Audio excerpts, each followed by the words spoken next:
Isa sa mga mainit na tinalakay sa pagsisimula ng ASEAN-US Summit sa California sa Amerika ang agawan ng teritoryo sa West Philippine Sea. Bagamat hindi kabilang ang Amerika sa mga umaangkin ng teritoryo, iginiit ni US President Barack Obama ang interes nilang mapanatili ang kalayaang maglayag sa South China Sea.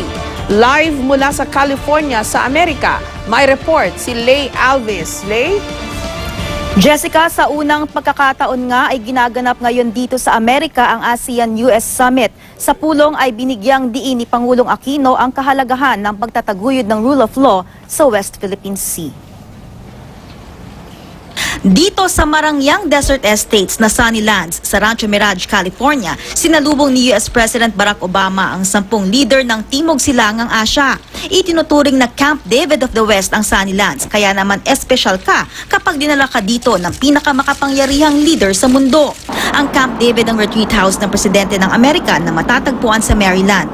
Ginamit din ni Obama ang Sunnylands para makausap si Chinese President Xi Jinping noong taong 2013. At ngayon, inimbitahan ni Obama dito ang 10 leader ng ASEAN na kinabibilangan ng Pilipinas, Indonesia, Malaysia, Singapore, Thailand, Brunei, Vietnam, Laos, Myanmar at Cambodia. Kabilang sa mga pag-uusapan sa retreat ay ang patuloy na pagpapalawig ng teritoryo ng China sa pinag-aagawang South China Sea. Bukod sa Pilipinas, inaangkin din ng Vietnam, Malaysia at Brunei ang lahat o bahagi ng South China Sea. Together we can also continue to increase our security cooperation to meet shared challenges.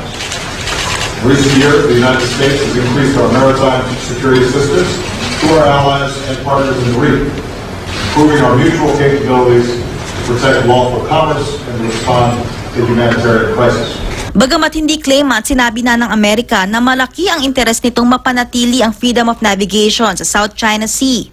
Here at this summit, we can advance our shared vision of a regional order where international rules and norms, including freedom of navigation, are upheld and where disputes are resolved through peaceful legal means. Hinikayat din ni Obama ang mga bansa na maging mapagbantay at magtulungan laban sa terorismo. Sa labas ng Sunnylands, nag-abang ang iba't ibang grupo na ipinoprotesta ang iba't ibang issue kabilang ng local issues sa kanilang mga bansa.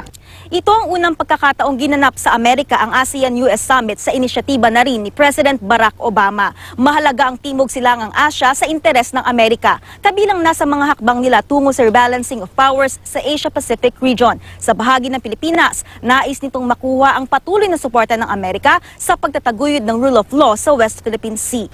Pagdating sa working dinner, tinalakay ni Pangulong Aquino ang kahalagahan ng pagsunod sa batas o rule of law para sa mapayapang pagresolba ng mga sigalot sa ASEAN region.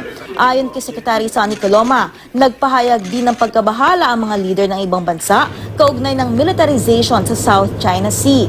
Natalakay din ang tangkang pagbago sa status quo sa pamamagitan ng pagbuo ng artificial islands, pagtatayo ng mga istruktura at pagsasagawa ng test flights. Nabigyang diin umano ang kahalagahan ng freedom of navigation at overflight. Bukod dito, natalakay din ang nuclear issue ng North Korea, developments sa Middle East at ang kaguluhan sa Syria.